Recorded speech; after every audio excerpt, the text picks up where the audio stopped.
Looks like we're good, Larry. Yeah, I think so. All right, well, I will officially call the meeting to order for the regular meeting of the Board of Trustees for October 18th, 2021. First up, we have actually three announcements. First is the Nikon Service Awards. This is a little bit unfortunate that we don't have the awardees in person tonight. We'd like to give them their official plaques or certificates, but we are honoring them all the same.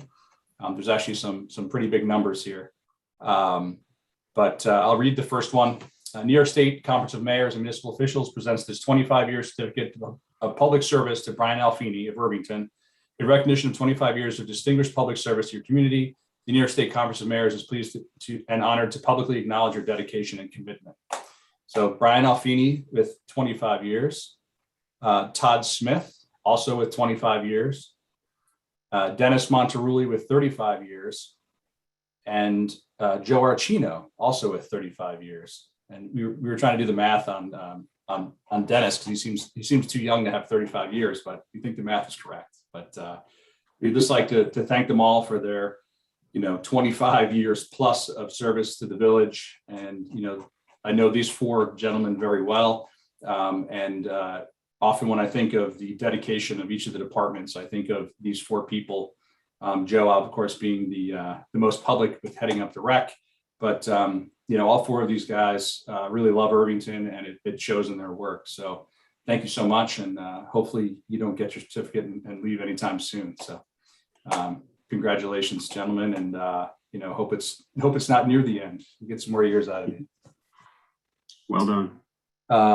Next, we had checks over $25,000. We had Monsanto Brothers annual paving from the general fund for $209,112.35. Larry, we have one other announcement that Nikki Coddington asked us to add. Let me just find that.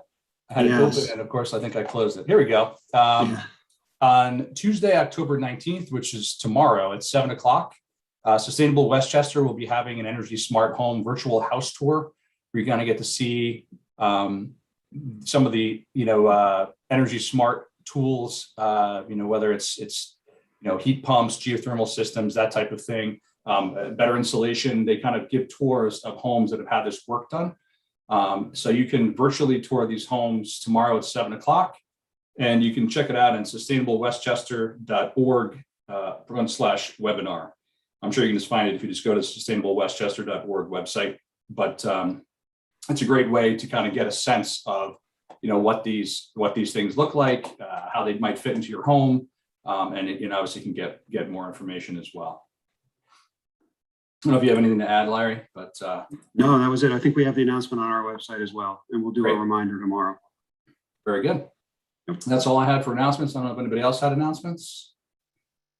I think we're going to get to the hayride later, Larry, and your Larry Lonke's announcements. But I have to say that I was, it feels like the first normal thing post-COVID. And I think it was like 150% capacity. So I think everyone felt the same way. But it turned out we had to push it back a day, and people still found it. And we had rain again right before we were supposed to start. But I think in the end, it was a great night. So congratulations to Joe Archino, Maureen DePauli, and everyone that worked so hard to put that together. But again, Larry Lonke will talk about that later. We do have several pieces of correspondence. Again, I guess it's not even a new policy. For the last 6 months, I don't read them anymore because people said it wasn't worth listening to me speed read. But I will tell you who sent them and what the topics were. Joseph Rancic about Villa Lawaro, special permit. Marion Asnes about opting out of the cannabis law. Undersigned Irvington residents about Halsey Pond development. The neighbors of Villa Lawaro about Villa Lawaro.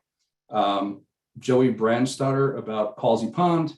William Rush about the fire horn, and Ann Atchison about stormwater management, which was kind of brought up again in light of Ida.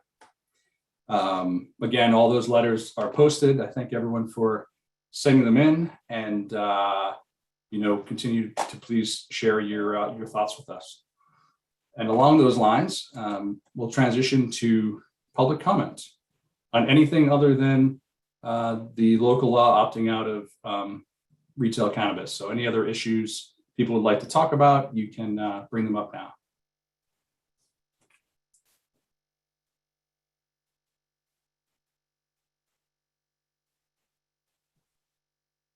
I see William Rush.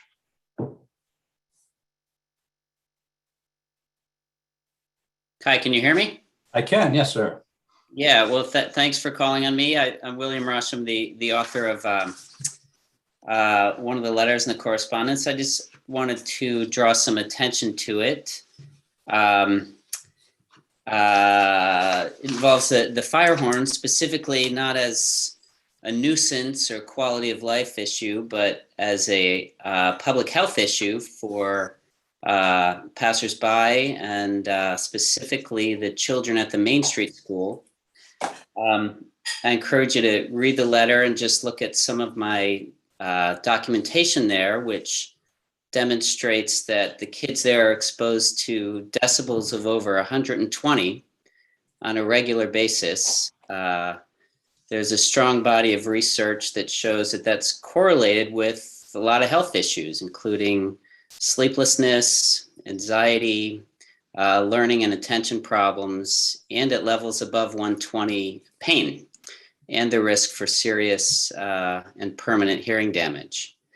I'm not suggesting that you do away with the horn, but what I am suggesting is that the board, along with the fire department, review the research and make the decision as to whether it needs to be that loud. And if so, then at least consider changing the testing schedule. As is, it rings every day at noon twice, which is exactly when the kids are at school, which is exactly when the farmers market is at its busiest. So I encourage you to just consider alternatives and make this village a little bit safer for all of us. Thank you. Great, thank you very much. We have John Kolosar from Harris Beach.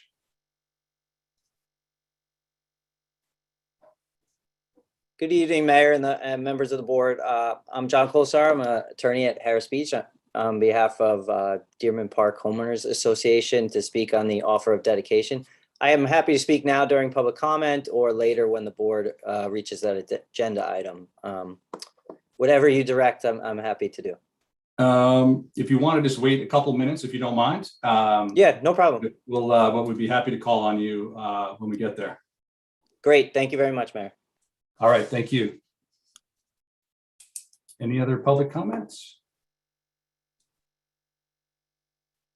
When do I move on to the consent agenda while people figure out if they want to raise their hand? Any questions on the consent agenda from the board?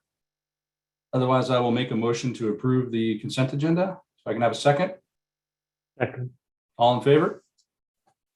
Aye. Aye. Next, I will make a motion to open a public hearing to consider a local law opting out of licensing and establishing retail cannabis dispensaries and on-site consumption establishments in the village of Irvington. If I can have a second. Second. All in favor? Aye. Aye. The public hearing is now open. I honestly, this is probably about the fifth time we've talked about this, or maybe the third public hearing about it. It might even be more. Yeah, we had a couple of listening sessions back in the late summer into September, but there were work sessions back in the spring as well. Yeah. So, So I think this is probably the fifth or sixth overall meeting about this issue. We've heard from CAB and I Ask, which is kind of represents the children of the village. We've heard from parents. We've heard from a bunch of residents, and I'd say overwhelmingly, probably 90-10, they want us to opt out. I think from an early on, from when we kind of first heard about how the law is, again, not really talking about the merits of legalized marijuana or not, but just the way that this law was rolled out by New York State without details, basically, and with no ability to opt out in the future if it's not run well, or we already know certain things, like you can't zone out marijuana. So you couldn't say that you can't have marijuana dispensaries on Main Street and things like that. But we also don't know about regulating hours still. We don't know what reasonable hours are, which is what's in the law. We don't know how the enforcement's going to work. We don't even know the people that are going to be involved from the state level yet. So for, I think, all of those reasons, and the fact that you can opt back in anytime you want, we all kind of felt that it would be prudent to opt out at this time. And we just don't see the potential for economic gain is not worth our risk at this time. And then if we decide to opt back in, we can, it have been figured out already. And the parameters that we can set will be known. We'll see how it works. It seems like Hastings is definitely opting in or not opting out. And Dobbs Ferry was leaning towards not opting out. So we'll have, kind of very similar neighbors, very close to us that will be, kind of our test cases. For a long time, I've talked about, legalizing marijuana as on a personal level. I don't have any problem with it at all. But, I just think that the way they set this law up was not well thought out, considering that, states have been doing this for years. But I think it was one of those things where they kind of got it into the budget at the last minute. So it wasn't all hatched out, and we were not going to know what it's going to look like into 2022. And we obviously have to opt out before the end of the year. And we also have to allow, was it 30 days, Larry, for the passive referendum? So, we have to kind of get 30 days. Yeah. 30 days. So we have to kind of get this going. So we did want to have an official public hearing about the law itself, where we're happy to take public comment. And obviously any of my board members who would like to speak, you guys can go first. I just wanted to clarify a little bit about the financial benefits. I know I had reached out to get some detail, and my understanding is of the 14%, 15% tax rate on sales in the community itself. 9% goes to New York State, 1% goes to the county, and a total of 4% goes between the town of Greenberg and the particular village. And it's split 2 and 2 unless otherwise negotiated. So, again, for a 2% increase in sales tax, $1 million of sale of marijuana would bring in $20,000. I'm not sure that the financial argument is the argument to be made. Certainly at this point. I think the board has telegraphed their intentions pretty much right from the start, and I'm in favor of opting out for the moment, and certainly listening and observing, certainly some of our near neighbors to see how that works out and what the volume of sales are. I'd be curious.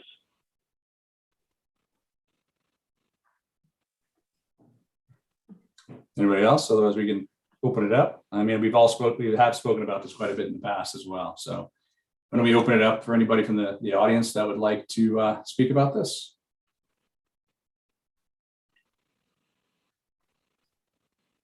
It seems like we've probably heard now from just about anyone who wants to talk about this issue. So I think going forward, Marianne, why don't we direct you to create a resolution, as well as you told me that we need to do a secret review on this as well. So why don't we prepare that for the next meeting, and then we can hopefully take a vote on it at the November 1st meeting. Do we want to close the public hearing tonight? I can probably be persuaded either way. I think that we've kind of heard from everyone we want to hear from. I don't mind also keeping it open in case someone wants to, try to change their mind at the last minute as well. But I don't think it really matters, because it's not like we're getting lots of comments anyway. So I'm inclined to just leave it open to the next meeting and then plan to vote on November 1st. Everybody okay with that? Yeah. Okay, great. So let's just leave it open, and we can move on to the consideration of an offer of dedication of Dearman Close and Stearns Ridge. We can get John Colasar back up here as well if you want, Larry. I guess back at our August meeting, we had gotten the request to for the dedication of Dearman Close and Stearns Ridge. We had asked the applicants to provide us with any information they had about, the village agreeing to take the dedication, since that's been pretty much our bar since, we probably, I'd say every other year we get 1 or 2 requests for dedications of private roads. I guess we haven't had too many recently, but the only ones we have accepted are the ones that somehow slipped through the cracks. And, the planning board or the village board had said, we'll take them over once this happens. And then that happened, and it's, 20 years later, and they just never took them over. So we hadn't heard back from the applicant, other than we received a letter, I guess, from Harris Beach that said that we had rejected the offer, but we actually hadn't rejected the offer. So we actually asked Marianne to look into the history, and it seems we got, fairly clear wording in the resolution that said, that the roads were going to stay with the homeowners association. So, maybe Mr. Colasar has some additional information, but we'd be happy to hear it now. Thank you, Mayor. Sure. I appreciate that update and keeping everyone in the loop. And thank you for the opportunity to speak to the board tonight. Sure. So really the main issue here is comes down to really a fairness issue. So just a quick, plain overview of the letter, really. So the village granted the approval for the subdivision in 2003.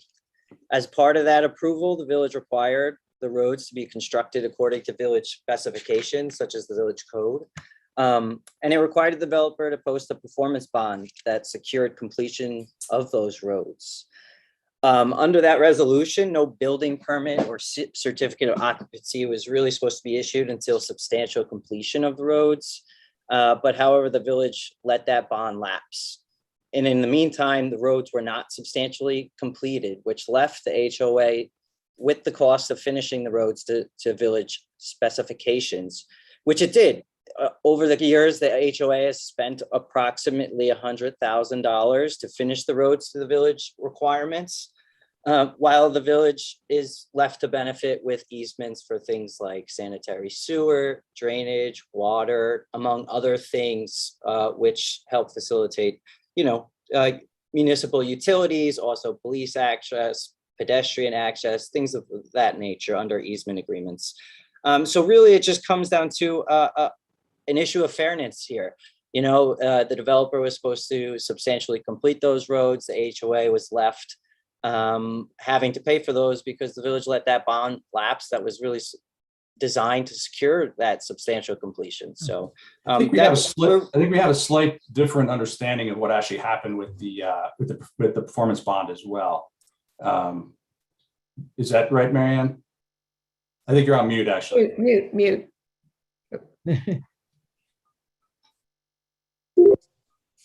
The reason the bond lapsed was because the HOA didn't pay the annual fee or the semi-annual fee. It's not up to the village to monitor that you keep it current.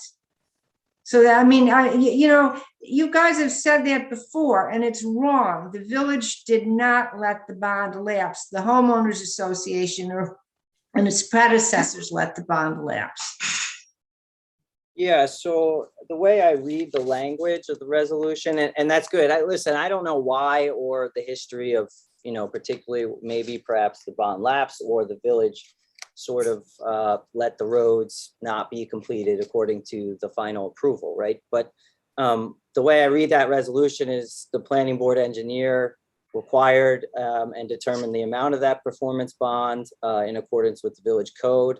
And village law, which basically under that allows the village to exercise its rights on behalf of the village and its residents in the event of a default. And sort of that's where we're coming from here, is that those roads were not substantially completed according to the final approval. The bond did lapse, and the village had power under village law to exercise that default, and it didn't. And now the HOA spent, upwards of approximately $100,000 to finalize those roads in accordance to village code. So like I said, it's really a matter of fairness and just sort of, not leaving residents paying for the road while the village has the easements to municipal utilities and things when the roads are at village code standards, and they've spent a lot of money to finish it. So, Ryan?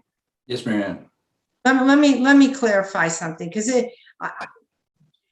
of course, roads always have to be built according to the standards. It generally is a thing, but what was clear at the same time that you had the resolution stating how the roads were to be completed, you had a provision that read that certain streets, the applicant intends to make an irrevocable offer to dedicate to the village roads, certain roads, if development of tracks B and C is pursued. Well, in fact, they were never pursued. The village took those. But roads HSA 1A2, which are the roads we're talking about now, Dearman Close and the other one, will remain in the ownership of a homeowners association serving those lots. So that was the understanding. It was part of the resolution of approval in 2002, as was in 2002 part of the resolution that you had to complete the roads according to village standards. You know, and I think the one thing I agree on, it is a fairness issue, but there's other roads that are also built to village code and village standard that have been private for, 40 years. Some of them are happy with that fact. And some of them, as I say, every winter they ask me if, they can somehow get us to plow their roads and repair their roads and those sorts of things. So, to me, if it's, I don't actually see this one, it's very specific. It says it specifically that this will remain with the homeowners association, where some of the other ones are more moot on the point. To me, this one is probably more black and white than some of the others. Yeah, Mayor, I'm not disagreeing with that language. I mean, it's there. And that's why it's really a matter of fairness here is, even though that may have been the purpose back in 2003, also in the resolution in several areas, it expressly states that the roads were to be done substantial completion, and things like building permits and approvals were not supposed to be granted until that infrastructure was substantially complete. And clearly that wasn't done here, which was the entire purpose of the performance bond, was sort of to secure that completion of that infrastructure. And because that bond lapsed, the HOA was stuck having to finish the roads according to the final subdivision and village standards. And hence they had to foot that bill and I see where you're coming from with the literal language, but there are also other conditions in there. And so it's finding the fairness here and not leaving, the HOA or village residents to its detriment to finish infrastructure, while the village has the privilege and the benefit of the easements for sewer, drainage, water, among other utilities, access for police, pedestrians, and things of that nature. Yeah, but I'm not too familiar. I mean, I would say that if you guys wanted to cut off your sewers and cut off your water and have your own water supply, I don't see how that's a great benefit for the village. And as far as, police and fire and EMS being able to respond there, I think that that's probably more beneficial to the residents than it is to the village itself. But, I'm happy that we have that access, of course. But, I think it's just, I just don't see how we can tell the people that we've rejected over the last, 14 years I've been on the board, or 12 years on the board, that, we're not taking it over, even though it's up to standard, and it's unfortunate that the performance bond lapsed, but, I'm not even convinced, I'm not even really understand the village's role in that. If the homeowners association stopped paying it, to me, that's, more shame on them than shame on us. So, it's I understand that it's unfortunate that they had to spend all that money to get the roads up to shape, but that's what happened, and it's that's obviously the development's been start and stop for a long time up there. So it's I think that's part of it also. I think the original developers, if they're even still around, is the same group and that sort of thing. So I think there's a lot of history here that I'm actually frankly not 100% up on, but to me, I haven't seen anything in the history that says the village said we'll take over those roads. And to me, that's kind of our bottom line on this. I feel badly that they had to spend the money to upgrade the roads, but no one benefits more of having decent roads than the homeowners themselves too, in a lot of ways. Marianne, you have something to say? No, that's what I was going to say. Building the roads to standards is for the benefit, the safety and convenience of the residents. It's just the village has these standards because that makes the best roads for its residents. Doesn't benefit the village. Okay, understood. That's sort of the point here, is that the infrastructure wasn't built to village standards. And so with allowing that bond to lapse, the roads were unsafe and did cause problem for the residents. And then they were stuck with the bill to finish those roads because the village has the power under village law to enforce that bond when there's a default, right? And the default here is that the infrastructure was not substantially completed. And the village can exercise their right to protect the residents, to provide it for safe roads. And that's exactly what didn't happen here. And now you have the HOA who had to pay for that. And so that's where the fairness issue comes in here. And so we're not disagreeing with you, the purpose of the village law or the conditions or the literal language of that resolution. We're just asking the village in this case, because it's unique, maybe not, I don't know the history of other subdivisions. And I understand that the village may have a practice generally that applies across the board to offers of dedication. But this seems to be a unique circumstance for the village. So I appreciate you allowing me to present to the board tonight and considering it and sort of debating with me back and forth. And I understand the position here. So thank you very much.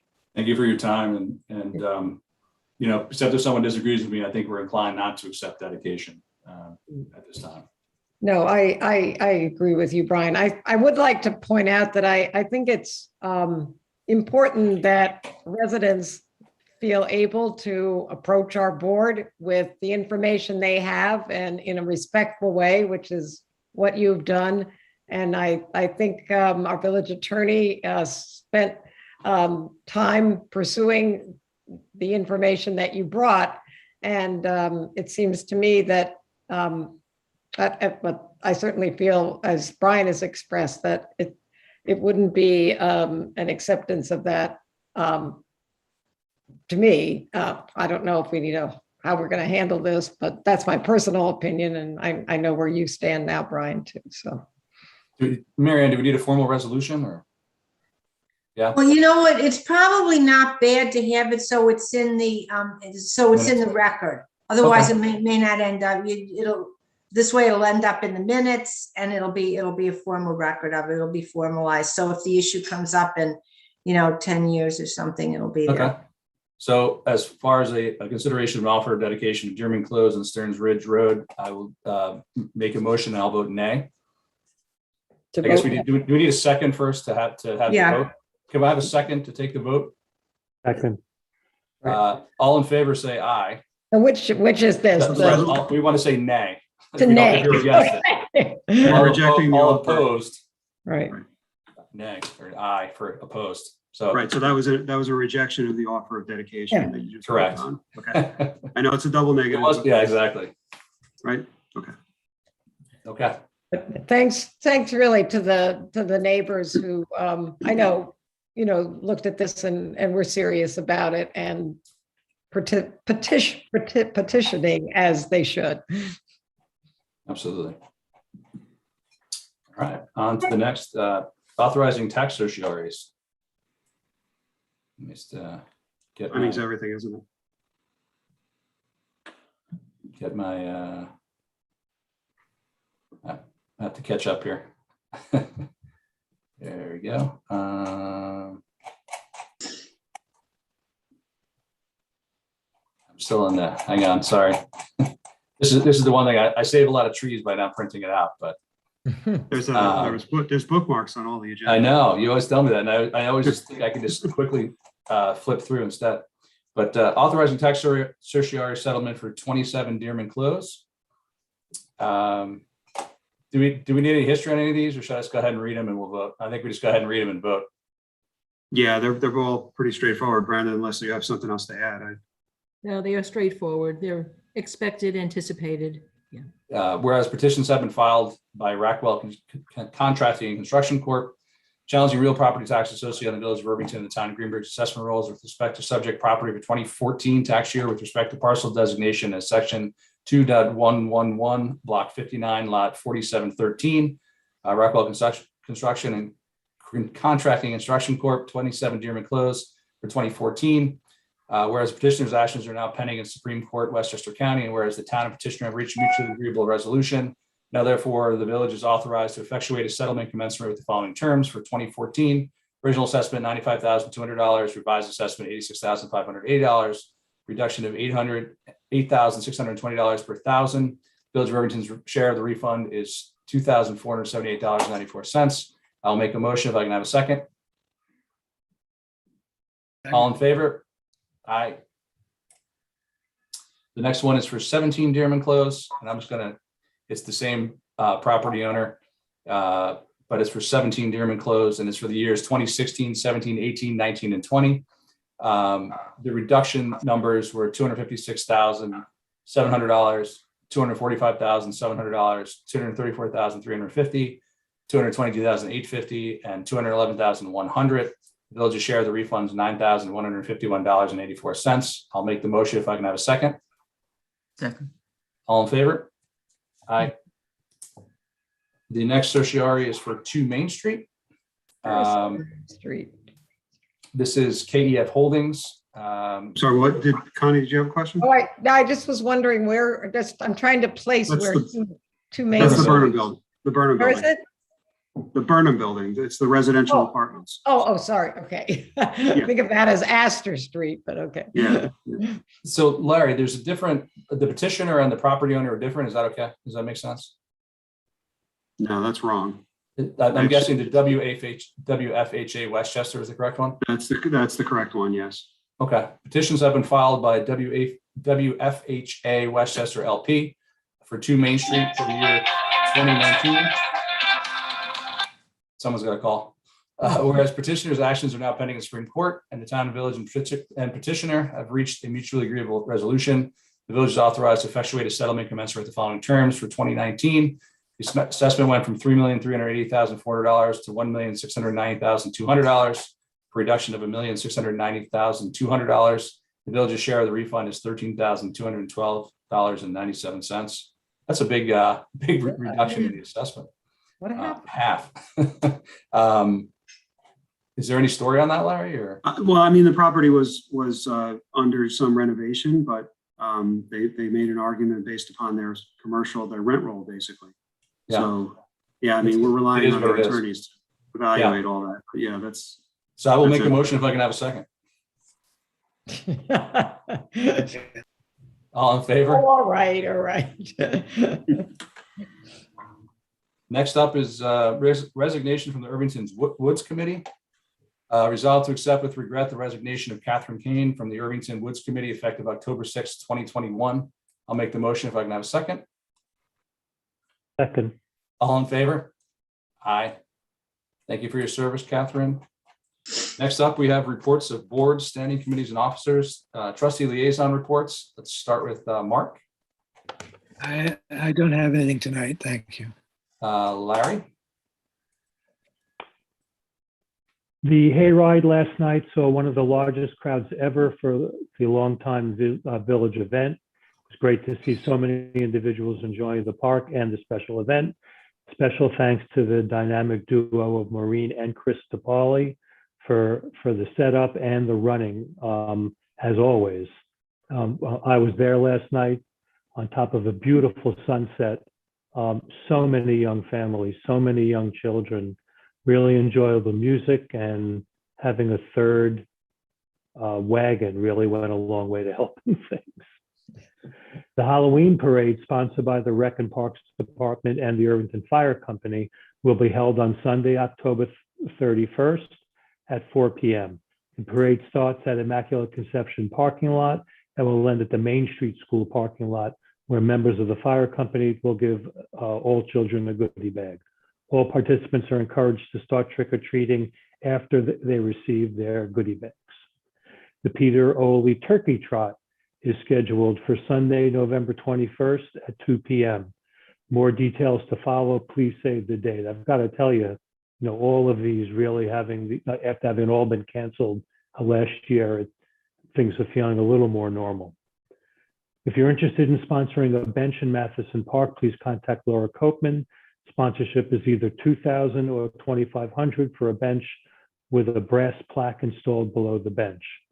We'll also be planting new native trees in Matheson this fall, and there are some available for sponsorship. The cost is $1,700 per tree. Again, contact Laura Copeman. There are many great programs for all ages available online. Please consider joining. And a last late entrance is the garden, the Irvington Parks and Rec and the Irvington Garden Club will be hosting a presentation at the O'Hara Nature Center tomorrow. I don't have a time. Looks like it's about 9 or 9:30 tomorrow morning. That's it. All right, Connie? I had a question that I thought of as Larry was speaking. Is the arrangement for candy to be available to homeowners in the downtown this year, or is that not been discussed? It's not the most important thing. I'm just wondering. I don't think we've discussed it this year. I think a lot of it has to do with kind of the, bringing people, so many people into a kind of a small building and things like that. I think it was the one thing that we didn't do this year was the candy give out. The candy give out to the homeowners. Yeah, Like the rec buying a bunch of candy and then handing it out. Yeah, to no homeowners problem. to give out. No, I don't have any other report. Thank you. Okay, great. Janice? The fire department reported that was a quiet month, so I congratulated the chief on an excellent job and told him to keep it up. For the library, there's a couple of upcoming programs that are, I think, of very much general interest. Demystifying Medicare and healthcare coverage for seniors, Tuesday, the 19th at 5:45 p.m. to 8:45 p.m. That's tomorrow. It's perfect for anyone trying to navigate their way through our complicated healthcare system for older adults. It will help those who already have Medicare, as well as people soon to be 65 planning retirement or assisting relatives and friends. This is an in-person presentation, so pre-registration is required. You can register online or contact the reference desk at 591-7963. Thursday evening book club, this Thursday, 7:30 to 8:30, Ordinary Grace by William Kent Kruger. Rescheduled for this coming Saturday, 10/23 from 2 to 3 is Medicare 101. If you are new to it or just turning 65, this is how and when to enroll, how you can make changes, different kinds of options available. Broadway returns Wednesday, October 27th, 7 o'clock. Theater enthusiast Brian Stoll will discuss all things Broadway. That can also be registration through the website. And finally, National Cat Day, Decoding the Mystery of Cats, Friday, October 29th, just in time for Halloween, 4 to 5 p.m. in honor of National Cat Day. Feline behaviorist Stephen Quant will talk on the mystery of cats offered in collaboration with other public libraries. So again, all of these are listed on the library website. And as always, they have a broad array of programs, and you can't leave off National Cat Day without talking about the library catalog. So everybody. Whoa, Oh. good one. Well done. So please check those out. That's it. Thank you. You. Village Administrator's report. So I had the pleasure of going up to the Nature Center late last week. Joe Archino invited me up there to take a look at a really interesting program that they have running in conjunction with the school district, where they have some special education students that have an opportunity to go up there and learn some hands-on skills out in nature, and between planting and weeding and other hands-on things. And it was they happened to be high school students that day, but I understand they also do it for middle school students. And it was great to watch, and I can say we both stood there and commented to each other that this is how they intended, the Nature Center to be used. I mean, not exclusively for this, but this is the type of thing that they wanted this Nature Center to be used for, and it was great. So I know there's kind of an open invitation. So if you're interested in just kind of walking around, taking a look and seeing how a program like that runs, and maybe meeting the administrators from the school district, the teachers that are up there, feel free to contact Joe, and he'll tell you when to show up. So it was great. It was really good. On a less interesting note, we do have bids coming back on Thursday. There are two, pretty important projects. One is the completion of the Dow's Lane culvert that was damaged during Hurricane Ida, and also the repair of the Harriman Road sidewalks, which everyone knows are out of commission on various sides of the road. So both of those projects are coming back on a fairly emergency basis, quick turnaround, and in terms of the bidding, and we'll hope to get those awarded and moving forward. So, Village Clerk Treasurer's report. Nothing substantial to report tonight, thanks. Mary Ann, what the village attorney's report? No, nothing substantial or insubstantial. Back to public comment. While we wait, up there we go. Leola. Hi, it's Leola from the Irvington Green Policy Task Force. And I have the pleasure of working with Larry Shopper and folks from the various villages, Tarrytown, Sleepy Hollow, Irvington, doing the River Towns Energy Smart Homes campaign. And this helps connect homeowners with contractors who can help insulation, and the audit is free through the state, and contractors who can help evaluate homes for heat pumps, air source or geothermal type of heat pumps, and other energy efficiency measures. And tomorrow evening, Tuesday, October 19th at 7 p.m., RSVP to sustainablewestchester.org/webinar. There'll be a virtual house tour that kind of has some local river towns homeowners who got geothermal and heat pumps and insulation and things. So I would encourage everyone who's responsible for their decisions on their heating, air conditioning, and energy efficiency to consider joining tomorrow night. And we'll try to get the word out a little bit around the village on how to sign up and whatnot. Any questions about that? Did I speak too quickly?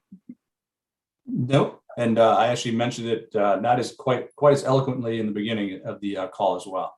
Oh, thank you. I'm so sorry I missed that. That's all right. It's good that, we'll kind of bookend it with the Okay. with the And then a second, if I might have another moment to talk on behalf of the Green Policy Task Force, who would like to remind everyone that it's love 'em and leave 'em season. Leaves are free nutrients for your lawn, and best practices are to mulch them into the grass or move the leaves into your garden beds. And over winter, they provide nourishment for soil. So having your service blow them away not only is polluting with the gas and all that takes to blow them, but also to truck them away, curbside or that sort of thing. Really high carbon impact, not good for the environment to do that. So the Green Policy Task Force urges people to love them and leave them. Leave your leaves on your property. Free fertilizer. Excellent. Thank you, Leola. Anybody else, Larry? I don't have too many action items.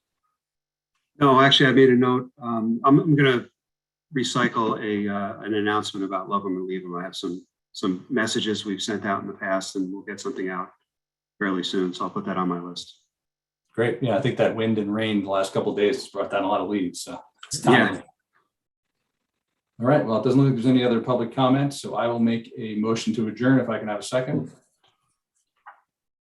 All in favor? Aye. Thank you, everybody. Thanks, everyone.